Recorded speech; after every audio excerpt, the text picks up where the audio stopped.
कोल्हापूरमधील बाळूमामाच्या समाधीचं दर्शन भाविकांसाठी रविवारी 7 ते 11 दरम्यान बंद राहणार आहे आणि मेघालयचे राज्यपाल दर्शनाला येणार असल्यानं हा निर्णय घेण्यात आला आहे।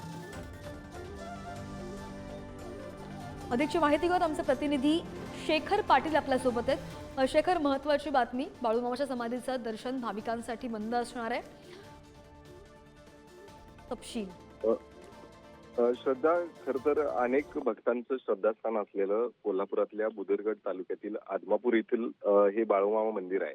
या ठिकाणी दररोजच मोठ्या संख्येनं भाविक जे ते बाळूमामाच्या दर्शनासाठी खर तर येत असतात आणि याच दर्शनासाठी मेघालयाचे राज्यपाल CH विजयशंकर सुद्धा उद्या आदमापूर या ठिकाणी येणार आहेत आणि याच पार्श्वभूमीवरती कडेकोट बंदोबस्त जो आहे तो संपूर्ण मंदिर परिसरामध्ये असणार आहे आणि म्हणूनच 7 ते 11 या वेळेमध्ये जवळपास 3 ते 4 तास हे मंदिर पूर्णपणे भाविकांसाठी बंद असणार आहे। त्यामुळे नागरिकांनी ही गैरसोय जी आहे ती या ठिकाणी सांभाळून घ्यावी आणि अशा पद्धतीनं 3 तासामध्ये दर्शन न घेता 11 नंतरच दर्शनासाठी यावं अशा पद्धतीचं आवाहन जे आहे ते प्रशासनाकडून करण्यात आलं। त्यामुळे नक्कीच उद्याच्या दौऱ्यामध्ये 3 ते 4 तास हे मंदिर जे आहे ते भाविकांसाठी बंद असणार आहे। नक्कीच शेखर, धन्यवाद दिलेल्या सगळ्या सविस्तर माहितीसाठी।